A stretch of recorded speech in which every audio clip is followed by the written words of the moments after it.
Among the best clap of praise para sa kanya. Ang galing kasi pag naulan, nakakatipid tayo sa kuryente. Yan. May iba pang nilalamig. Sino dito yung cold? Taas ang kamay. Si Lloyd daw cold. Cold ka ba, Lloyd? Hindi. Hindi ka sure. Binabanaso yun. Ang ganda talaga ng pagmasda ng mukha ng mga pinagpala. Sabi nyo nga, Agosto. Di ba pinag-uusapan natin mga pagpapalang lubos-lubos? Tinuturuan tayong magmahal, tinuturuan tayong magtanim. Amen. And recap lang, 2 weeks ago, pinag-usapan natin na deserve ka. Sabihin mo sa isang tao, deserve kang ng pagpapala. Sabihin mo to sa katabi mo namang isa, deserve kang tumanggap. Doon namang nasa likod mo, sabihin mo, deserve kang magbalik ng ikapo. At sabihin mo naman to sa isa pa, doon sa hindi mo kaayon, yung kagalit mo, ay wala pala dito. Nang sabihin mo, deserve mo maging generous. Sabihin mo din, lilibre kita mamaya. Yan, di ba? And last week, pinag-usapan natin na hindi ka mauubusan. Sino ditong hindi naubusan ng mga pabor, pagpapala? Amen. Amen. Hindi tayo maubusan gaya ni Elijah, gaya ni Ezekiel, kailanman hindi tayo maubusan. So before we continue, let's all stand up. Come on, and let's declare our calling verse, Luke 4:18 up to 19. 1, 2, 3, go. The Spirit of the Lord is upon me because He has anointed me to preach the gospel to the poor. He has sent me to heal the brokenhearted, to proclaim liberty to the captives and recovering the sight to the blind, to set at liberty those who are oppressed, and to proclaim the acceptable year of the Lord. Our God is Jesus, the Anointed One. I-declare mo kung sino ka, our 10 culture. Lalo na yung number 1. 1, 2, 3, go. I am a blessing. I am anointed. I am a deliverer. I am a good follower. I don't destroy, I build. I am not seasonal. I appreciate everyone and everything. I am part of something big. I am in partnership with Christ and I am not extreme. Ano ay panglabing isa? I am not a marites. Palakpakan natin na Lord. Pwede na tayo umupo. Sino dito ang naniniwala maganda ang plano ng Diyos sa buhay niya? Taas mo ang kanyang kamay. Ngayon, kung maganda ang plano sa iyo ng Diyos, ibig sabihin kung may dadating na pangit sa buhay mo, ang Diyos mismo ang hindi mag-aalaw nun sa iyo. Amen. Kung may dadating na pangit sa buhay mo, ibig sabihin, pag pinipilit mo yung pangit na bagay yun, mismo ang Diyos ang mag-aalis dito. Amen. Tingnan mo katabi mo, plano yan ng Diyos. Kasi maganda ang plano ng Diyos sa buhay mo. Kung pangit siyang katabi mo, ibig sabihin, hindi yan plano ng Diyos sa buhay mo. Mga magaganda at gwapo, mga taga-JUM at mataas na kahoy. Nagsisimula sa ating pinakamagandang pastora. Amen. Diba? Sunod si Roslyn. Amen. Diba? Second agad. Second, hindi Pero sino dito yung gutom na? Gutom na. Sino pa dito nagagahan? Hindi nagagahan? Sino dito ang hindi nagagahan? Hindi pa po nakakain. Ang dami pala. Dahil pala nagpaano tayo? Nagpasopas. Abot pa ka? Abot pa? Chat mo nga. Abot yan. O kaya pag wala, ay di pansit habhab. Masarap po ang pansit habhab. Pero sino dito yung taas ang kamay na gutom na? Yung gutom na, sabihin mo sa katabi mo na gutom na, lilibre kita mamaya. Yung mga taas ang kamay, ililibre nyo mamaya. Uhaw sa Panginoon. Diba? Alam nyo, higit na napakaganda kapag ikaw ay nagugutom at nauuhaw sa Panginoon. Diba? Alam mo ba, pag ikaw ay nauuhaw sa Diyos, may ibibigay sa iyo ang Lord. Sino dito yung nagugutom at nauuhaw sa Panginoon? Amen. Sabi kasi dito, open our Bible sa Psalms 107 verse 9. Yan. Alam ko naasa kayo sa ating PowerPoint, pero maganda may sarili kayong Bible. Buksan na inyong Bible app. I-highlight nyo to. Psalms, what Proverbs? Psalms yun. Psalms 107 verse 9. Sabi doon, for He satisfies the thirsty and fills the hungry with good things. Sabi nyo nga, good things. Sa Tagalog, ang sabi sa Tagalog, sabi po sa Tagalog ay, sapagkat ang kanyang binibigyan ng kasiyahan ang nananabik na kaluluwa at ang gutom na kaluluwa ay binusog niya ng kabutihan. Kung daw ikaw ay nagugutom sa Panginoon, sa Lord, ikaw daw ay bibigyan ng mabubuting bagay. Sabihin nyo nga, mabubuting bagay. I-deklara mo sa sarili mo, bibigyan ako. Sige, with conviction, sabihin mo, bibigyan ako ng Diyos at bubusugin ako ng mabubuting bagay. Amen. Pumalakpak sa Kanya ang naniniwala doon. Ang title ng i-share natin ay Busog sa Mabuting Bagay. Busog sa mabubuting bagay. Tingnan mo katabi mo kung busog ba yan. Hindi. Bubusogin natin yan. Bubusogin natin yan mamaya. Let's pray.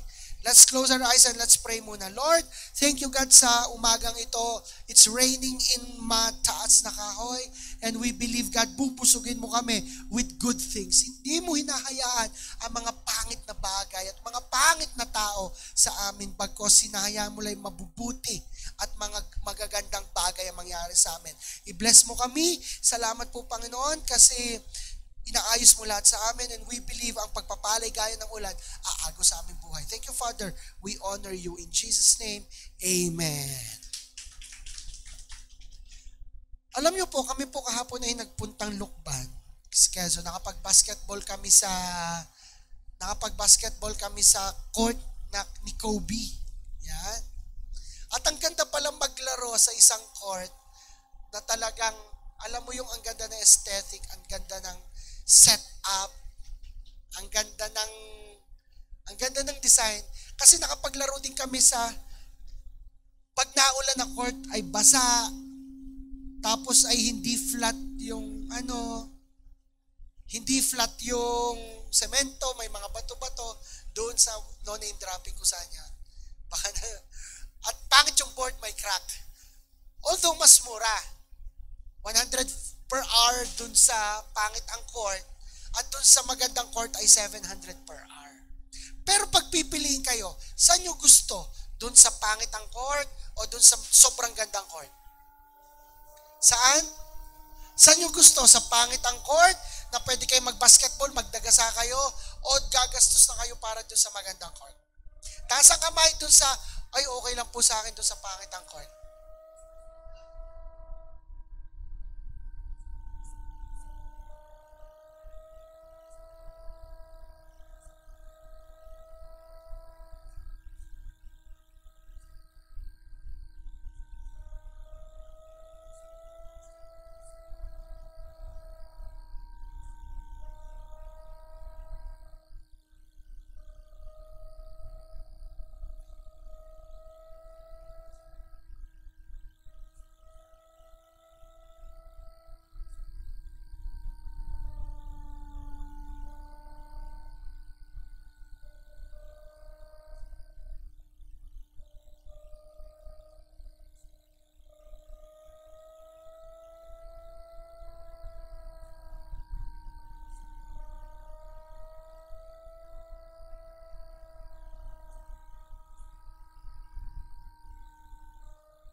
bagay ang plano ng Lord sa iyo. Siya ay mabait at mabuti. Ang ating Diyos ay mabait at mabuti. Hindi siya nagbabago. He is the same yesterday, today, and forever. Maring masasabi mo na kung mabuti ang Diyos, ang Ama, bakit hanggang ngayon ganito pa rin kami? Bakit hanggang ngayon wala pa din? Bakit hanggang ngayon lubog pa rin kami sa utang? Bakit hanggang ngayon hindi pa ayos ang pamilya namin? Maaari mong masabi na ganon. Maaring ikaw ay nasa sumpa kasi wala ka kay Jesus. Dahil mabuti ang Diyos, hindi nagbabago ang Diyos. Pero maaring mabago ang kanyang desisyon, ang kanyang mga actions, pero ang character niya hindi mababago. Hindi mababago na ang Diyos hindi may kakaila na siya ay mabuti. Amen po ba? Sabi nga sa Psalms 23 verse 6, surely goodness and mercy will follow me all the days of my life, and I will dwell in the house of the Lord forever. Surely goodness and mercy, sa Tagalog pagbabasahin nyo yan, siguradong kabutihan. Sabihin nyo nga, sigurado ang kabutihan ng Diyos ay hahabulin ka. Hahabulin ka ng kabutihan ng Diyos. Kung natakas ka sa kabutihan ng Diyos, hahabulin at hahabulin ka. Kung nagkamali ka, hahabulin ka pa rin ng kabutihan ng Diyos. Kung nagkulang ka sa Panginoon, nagkaroon ka ng pagkakamali, still, ang kabutihan ay hahabulin ka. Amen. Pero minsan masasabi natin, bakit po may mga pangit na nangyayari?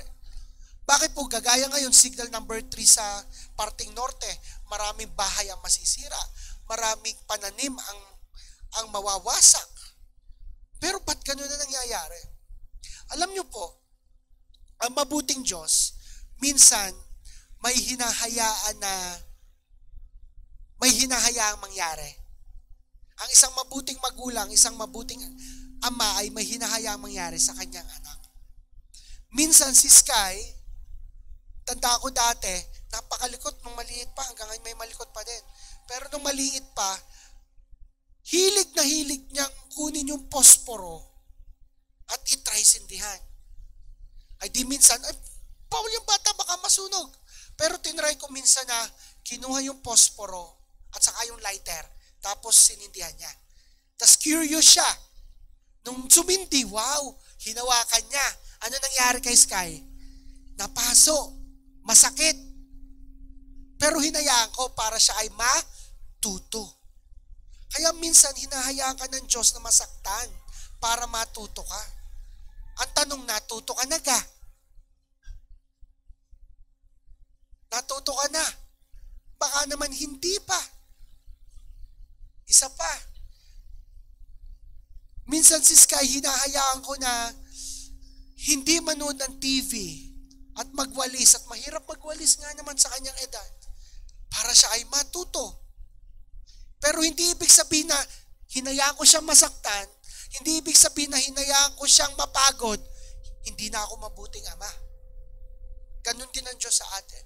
Minsan hinahayaan tayo ng Diyos na maranasan yung mga pagsubok, maranasan yung kawalan, maranasan na masaktan para matuto tayo. Pero ulitin ko ang tanong, natuto ka na ga? Sana naman ay natuto tayo. Amen. Tingnan mo katabi mo. Sabihin mo, natuto ka na ba?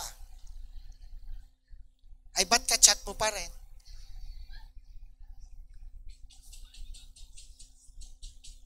Alam nyo po, pwedeng mabago ang kinikilos ng Diyos, pero hindi nababago ang karakter ng Diyos. Di ba inutusan ng Diyos si Abraham na patayin si Isaac, ialay? Pero nung na-test, na pagtagumpayan ni Abraham, ano nangyari? Binago niya, wag mo nang patayin ng iyong anak.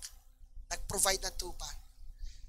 Sinabi ng Diyos kay Haring Hezekiah, magkakaroon ka na ng mga bukol na kamamatay na sakit, mamamatay ka na. Ano nangyari kay Hezekiah? Nanalangin siya, humingi siya sa Diyos na pahabain na kanyang buhay. Nabago. Instead na mamamatay, na pinahaba pa ng Diyos ang buhay ni Haring Hezekiah. Nabago ang desisyon pero hindi na bagong character, still mabuti pa rin ang Diyos. Diba? Sabi nga doon sa Romans 8:28, paborito ko tong verse. Sabi doon, and we know that all things are work together for good for those who love God and to those who are called according to His purpose. All things work together for good. Hindi sinabing all things are good. Hindi sinabing lahat ng bagay ay mabuti. Hindi sinabing lahat ng tao ay mabuti. Anong sinabi? Lahat ng bagay ay nakilos para maging mabuti. Nagigets niyo po ba? Lahat ng bagay ay nakilos para maging mabuti. Meron po akong kakilala, meron daw siyang inaalagaan. Yung inaalagaan niyang yon ay nagtrabaho before college. Nag-work siya para makapag-ipon at gustong-gusto daw nung bata na makapag-aral sa isang maganda at mamahaling school. Nag-ipon siya, nagtrabaho siya. Nung siya'y nakaipon na at handa na siyang mag-enroll sa school, biglang kinailangan ng kanyang magulang ng pera. So yung kanyang ipon, labag sa kanyang kalooban ay kinuha ng magulang. Ang nangyari sa bata ay na-depress. Ang nangyari doon sa batang yon ay gusto na niyang magpakamatay. Nagtatry siyang maglaslas. Kasi yung pinaghirapan mo ay bigla na lang, ng ilang buwan o ilang taon na ata yun, ay bigla na lang mawawala. Hindi maganda ang nangyari, hindi maganda ang naranasan, hindi maganda ang naramdaman. Pero iba ang plano ng Diyos eh. Maganda ang plano ng Diyos sa iyo eh. Sabihin mo sa katabi mo, maganda kasi ang plano ng Diyos sa iyo. At maganda rin ang plano ng Diyos sa kanya. Alam nyo nangyari, yung batang suicidal, na nung balik sa church, may nag-alaga ng ayos sa kanya, mas lumalim uli sa Lord, at ngayon may naglibre sa kanya na makapag-aral sa Ateneo. Palakpakan nyo naman ang Lord. Sabi sa inyo eh, maganda ang kalalabasan. Mabubuting bagay ang kalalabasan. Maaring sa ngayon, hindi mo may paliwanag. Maaring sa ngayon, nagtatanong ka, bakit ganito, bakit ganyan. Pero tandaan nyo sa huli, all things are working together for good at bubusugin ka ng mabuting bagay. Amen. Kanino yon? Palakpakan muli kung naniniwala ka doon sa bagay na yon. And lastly, kung number 1 is mabubuting bagay ang plano sa iyo ng Lord, the next one is number 2, mabubuting bagay ang aanihin mo. Sino dito ang mga magtatanim? Taas ang kamay. Marami nang naitanim sa Panginoon. Come on, maging proud kayo. Yan. So maaring kayo hindi pa nakapagtanim. Pero sasabihin ko sa inyo, mataas, malaki ang opportunity para makapagtanim ka. At kapag nagtanim ka sa Lord, siguradong aani ka. Magdeklara ka sa 5 tao, sabihin mo, aani ka. 5 tao ha, magdeclare ka, aani ka, aani ka, aani ka, aani ka, sigurado yon. At pag umani ka, sigurado yung mabuting bagay. Sabi sa 2 Corinthians 9 verse 10, sabi doon, For God is the one who provides the seed for the farmer. Sino ditong farmer? Magtatanim. Farmer is spiritually, taas ang kamay. Magtatanim. Lahat tayo farmer. Taas ang kamay, be proud, magtatanim ako. Ang Diyos daw ang nagpo-provide ng binhi sa magtatanim. And then bread to eat. In the same way, sabi doon, He will provide and increase your resources and then produce a great harvest of generosity in you. Ang ganda. Sobrang ganda. Hindi ko lang naitagalog. Sabi dito, in the same way, siya magpo-provide at magpapalaki ng pinagkukuhanan mo ng resources mo at siya magpuproduce na malaking ani para sa iyo. Ang tanungin mo ang sarili mo, farmer ba ako? Tanungin mo sarili mo, magtatanim ba ako? Ang aking pong kapatid na babae ay kasama rin po sa isang grupo, parang Soroptimist. Parang grupo ng mga kababaihan sa buong Pilipinas. Excited akong i-testify ito, mga kapatid. Ngayon yung grupo nilang yon, siya po ay Batangas City Branch. Nagkaroon po sila ng paraffol. Isang ticket, 25 pesos. Tapos ang paraffol po, ang grand prize, 2 winners of 1 million pesos. Dalawang mananalo ng 1 million. Ang mga consolation prizes, 500,000, 100,000, mga cellphones. So sabi ko, Lord, kailangan kong bagong laptop. Kasi pagtuturo ko sa school, may tinuturuan ako, kailangan installan ng AutoCAD yung aking laptop. Ay ayokong uninstall yung ibang apps ko. Lord, kailangan ko ng bagong phone. Hindi ko gusto ha. Kailangan ko ng bagong phone. Marami akong kailangan. So, tinry ko na sumali sa raffle. Bumila ako ng 8 ticket. So, nagbunutan nung Friday, nagpe-pray ako nung umaga, nagpray ako, nag-intercede ako, Lord, mananalo kami. At may naisip ako. Ako po kasi napakapalad kasi meron akong 2 mabuting ina. Yung aking tunay na ina, ang Pastora Medi Plata, at ang nanay Sonia, nanay ni Pastora Rocky.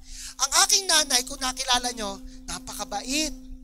Kung makikita ka, bigla ka nung yayakapin. Sobrang lambot ng puso. Ayun, matinding manalangin. Ipag-pray mo doon ang iyong alagang aso, iiyak yun para ipag-pray ang iyong alagang aso. Pag birthday mo, nag-lay hand sa iyo, iiyak yun.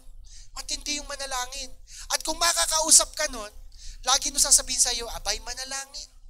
Kumbaga sobrang lapit nun sa Lord. At dahil sobrang lapit nun sa Lord, napaka-bless niya. Nakailang trip siya ng libre, palibre ng gobyerno, libre ng kapatid. Nakapunta siyang Korea this year, nakapunta siyang US this year, gagagaling lang sa Cebu. Kahapon, lahat libre. Sinong gusto yung ganon? Wala kang gagastusin, napunta ka sa lugar. At mapalad din siya. Kasi pag may mga ganong raffle, nananalo siya.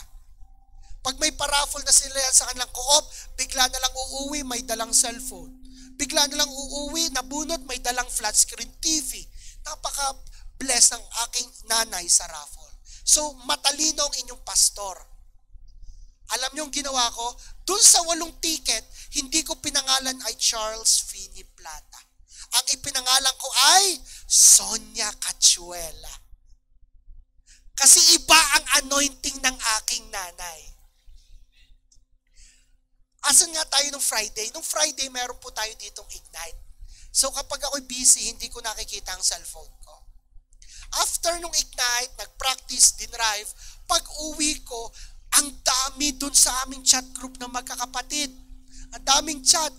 Pag backread ko, nakasulat, nanalo si Nanay Sonia! Nanalo si Nanay Sonia! Sa milyon! Buong Pilipinas yun ha. Sa milyon! Sa milyong ticket na pinagbunutan, napili si Nanay Sonia. Palakpakan nyo naman ang Lord. Napili siya. Amen. So nanalo po ako. Kasi ako yung pang-aking pera, pinangalanan ko si Nanay Sonia. Nanalo po ako ng 1 million pesos. Minus 3 zero. So that is 1,000 pesos. At least nanalo. Pero alam nyo, nung nanalo ako ng 1,000 pesos, nabasa ko yung verse na yan. Ang Diyos ang magbibigay ng pangtanim sa isang magsasaka. Nung nanalo ako 1,000, ang pumasok agad sa isip ko, Lord, kailangan ko ng laptop, kailangan ko ng cellphone, kailangan ko ng ganito. Yung 1,000 na panalunan ko, itatanim ko ulit. Kasi ang binigay mo ay hindi agad, ang binigay mo ay pangtanim. para umani ako. Minsan, ang ine-expect natin ibibigay sa atin ng Diyos ay isang mamahaling lamesa. Pero ang ibibigay sa atin ay buto para magtanim ng puno na tayong puputol ng puno at tayo ang gagawa para maging lamesa ito. Amen po ba? Lagi kang may pantanim. Imposibleng wala. Kung gugustuhin mo talaga na umani, hindi lang magtanim ha. Kung gusto mo talaga umani ng sobrang damit, kakaibang agos-agos sa pagpapala, kung gugustuhin mo sa puso mo at feeling mo wala ka, ang Diyos ang magbibigay para sa iyo ng pantanim.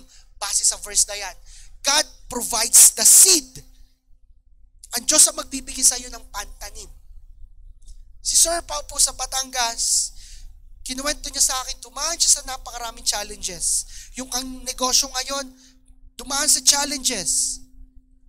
Hanggang sa na halos naubos yung kanilang finances at may natira lang sa kanilang pera, pagpalagay ng 100,000.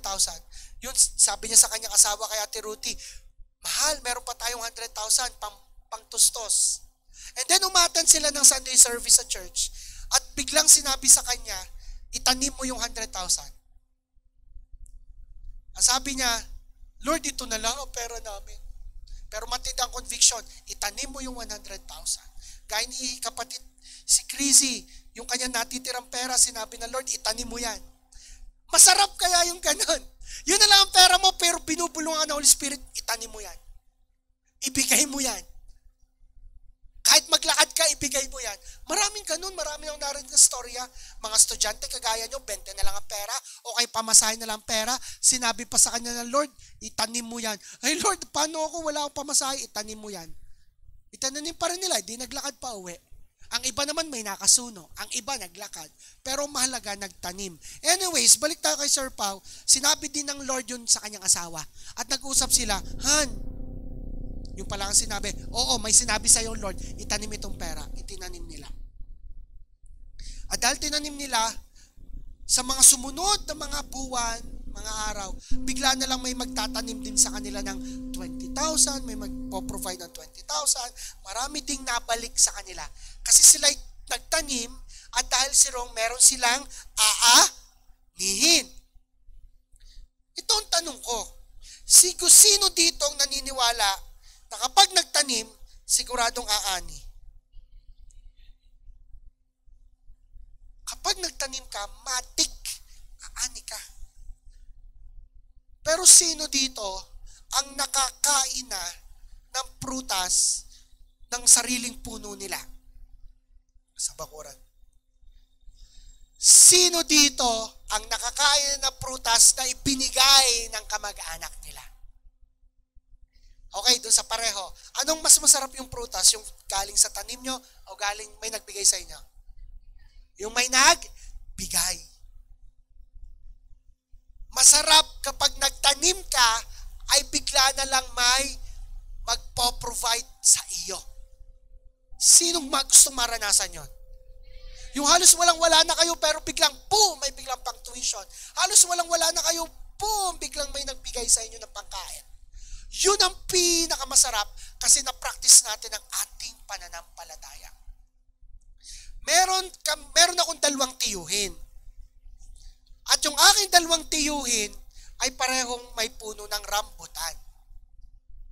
Yung isang puno, supsupin at maasim. Yung isang puno, tuklapin at matamis. As in, sobrang sarap. Panahon ng Agosto, lagi silang nagbibigay ng mga 3-4 na kilo sa amin. Sa tingin nyo, alin doon yung kinakain namin? Yung maasim na supsupin o yung matamis na tuklapin? Yung sagot! Yung tuklapin na matamis. O baka naman ang gusto nyo yung maasim. Sino dito yung gusto yung maasim? Yung bitter. Siyempre, yung masamis. Pag pumunta kayo sa kanilang bakuran, pareho lang itsura ng puno. Pero hindi mo mahalata, di ba? hanggat hindi mo natitikman yung bunga. Alam niyo pagkakaiba kung bakit maasim at matamis? Nasa lupa. Kung ikaw ay magtatanim, doon na sa matabang lupa. At ang matabang lupa ay pag nagtanim ka para sa kaharian niya. Nagtanim ka para sa church. Nagtanim ka sa mga lingkod ng Panginoon. Magtanim kayo kay Pastor Aldrin. Pastor yan. Alam kong mapera, mayaman na yan, pogi na yan. Na ina-expect nyo kayong ililibre ni Pastor Aldrin, pero iba opportunity pag kayo nagtanim kay Pastor Aldrin. Kayo ang be-bless, iba ang balik sa inyo. Ang balik sa inyo ay matamis sa tuklapin. Magtanim kayo kay Pastora Jen. Ang balik sa inyo ay matamis sa tuklapin at hindi bitter na mapait. Amen. Magtanim kayo para sa church. May opportunity tayo para makabili ng electric fan at bagong microphone. Amen. May slots pa. Diba ang sarap magtanim? Pag maraming pangtanim, diba? Promise may pangtanim kayo. At kung wala talaga kayong pangtanim, bigla na lang ang Diyos magbibigay sa inyo ng pangtanim. Magkano nga per slot? 250. Bigla ka na lang magkaka 250 today. Amen. Para pangtanim ha, hindi para hindi pang date sa SM. Nang kachat mo na marami namang kachat na iba.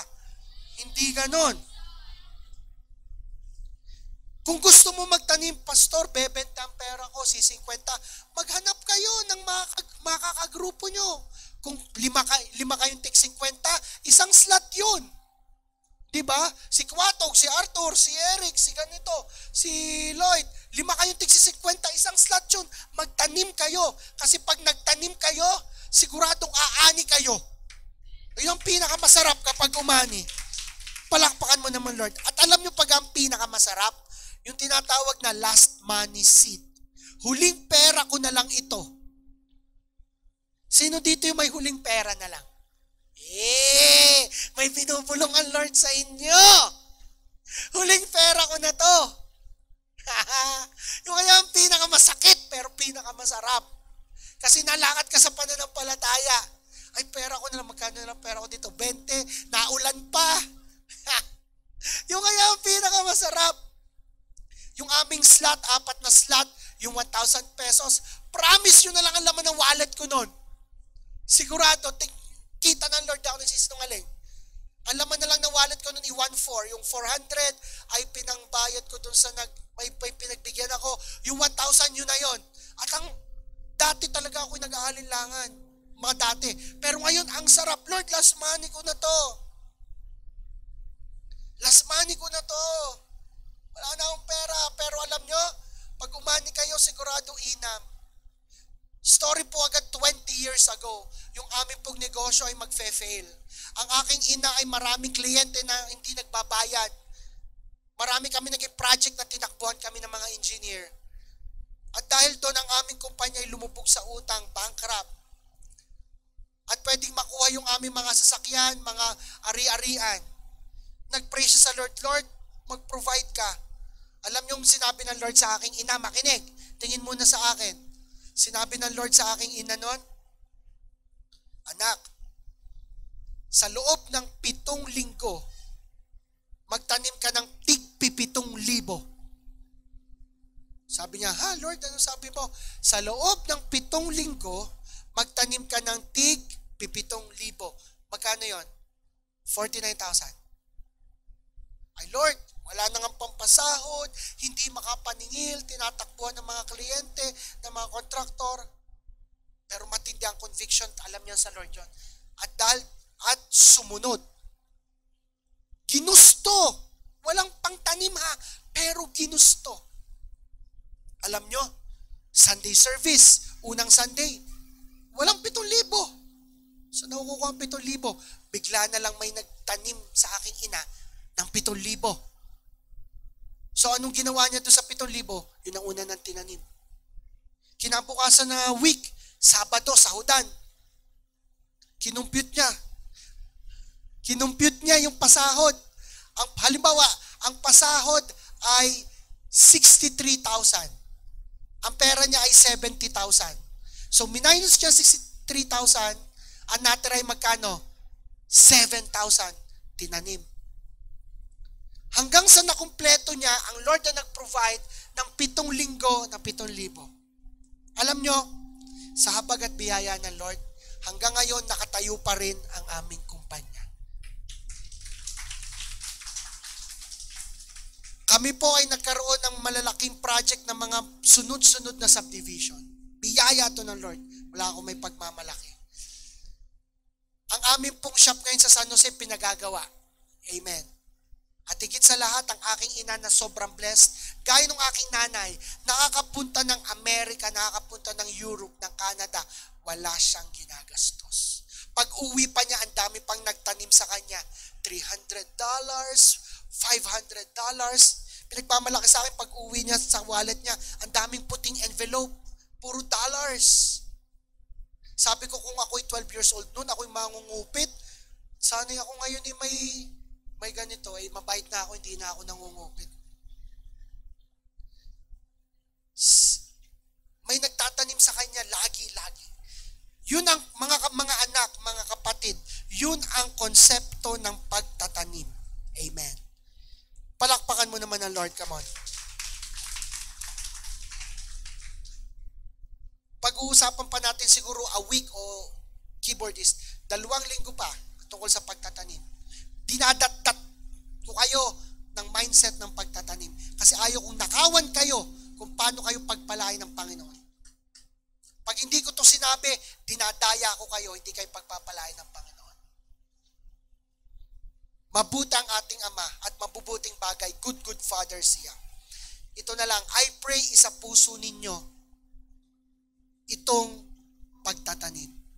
At tandaan nyo, mabubuting bagay ang plano sa ng Panginoon. Hindi ito nakasulat. Sabi ito sa Numbers 14:28. Bubuklatin ko lang sa Tagalog. Tumayo tayo lahat para nasa moment na tayo.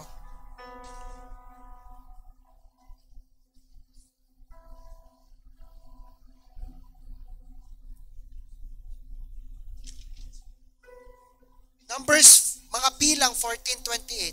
Sabi sa Tagalog, sabihin ninyo sa kanila na ito ang pinagsasabi ko.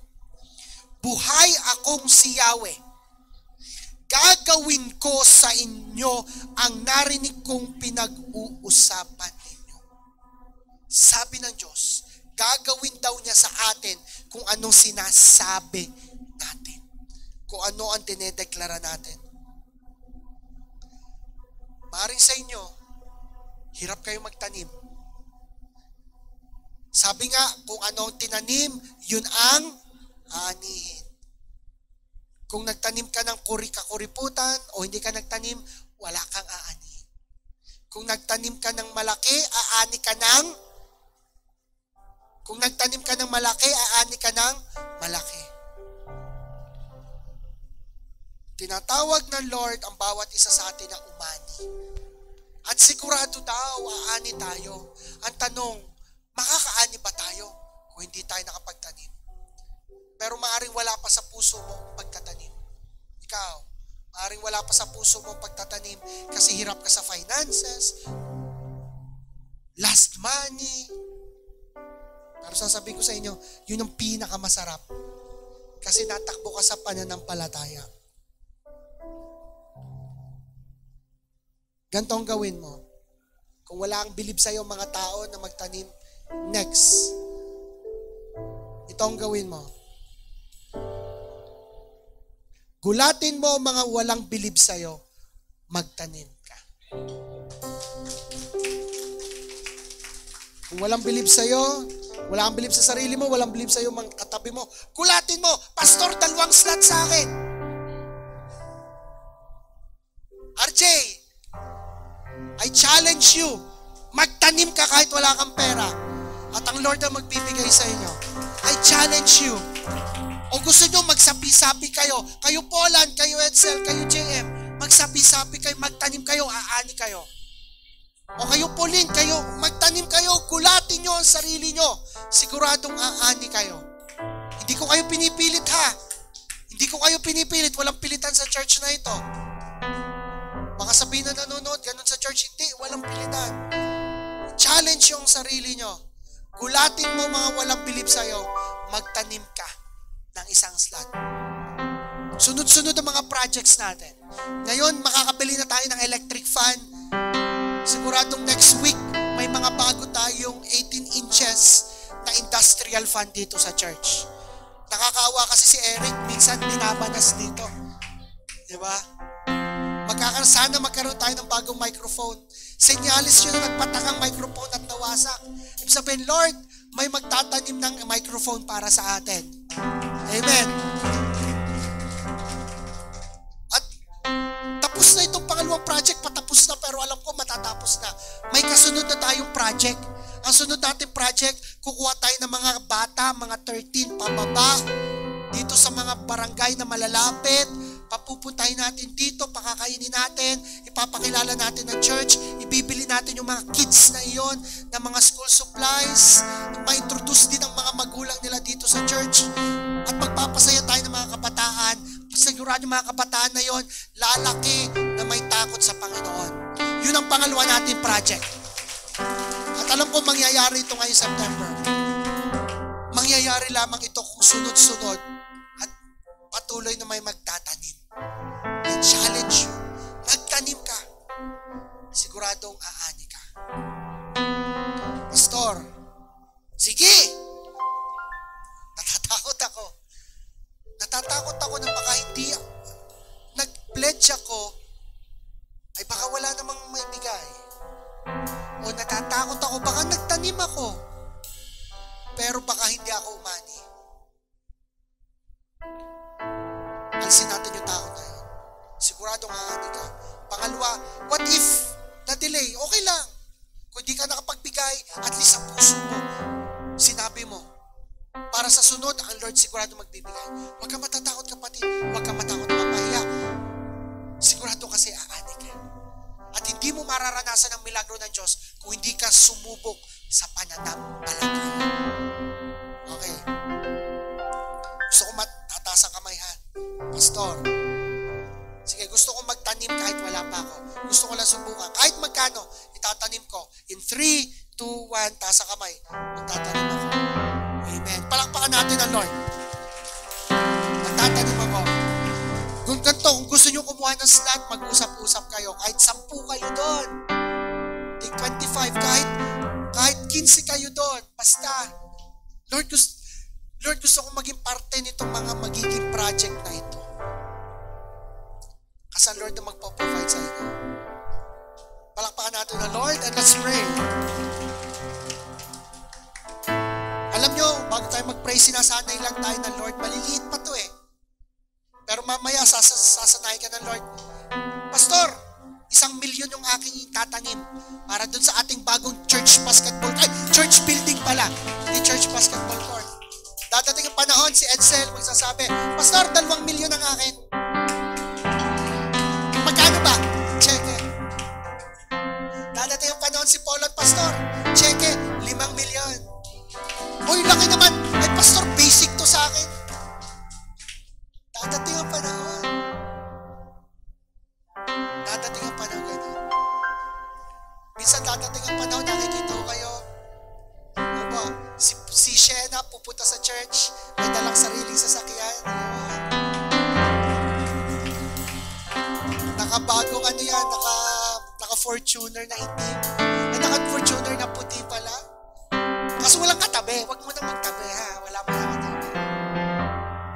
Balang araw. Makikita natin si Josephine. Yan, magpapadala niya sa GCash 2,000,000 pesos. Pastor, wala akong cash, 2,000,000 na lang. Dadating yung panahon na yun, di ba? Dadating yung panahon, si Zion magsasabi, Pastor, ako na magpapatayo ng ating bagong basketball court. Yun. Tapos ang iba sa inyo, Pastor, ako na sasagot nitong buong September yung pakain sa ating anointed kids. Sasagutin na yan ni Nicole. Sasagot.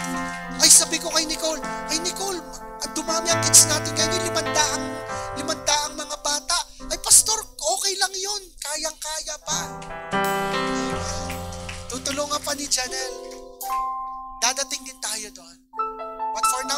maliliit na bagay, magtanim muna tayo.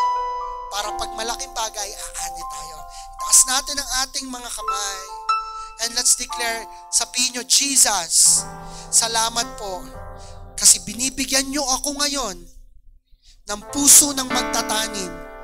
At binibigyan nyo ako ng seed para magtanim. Mahal kita, Jesus. At naniniwala ako, ako'y magtatanim at ako'y aani. Thank you, Father. Manatiling nakataas ang kamay. Lord, I declare sa mga kapangyarihan mong pangalan at sa kapangyarihan ng banal na Espiritu, ang bawat isa sa amin ay mabubusog ng mabubuting bagay. At ang bawat isa sa amin ay magugulat sa mga walang bilib sa amin kasi magtatanim kami. Salamat po, Panginoon, sa inyo lamang lahat ng papuri, lahat ng pasalamat sa pangalan ni Jesus. Amen. Palakpakan natin ng Diyos.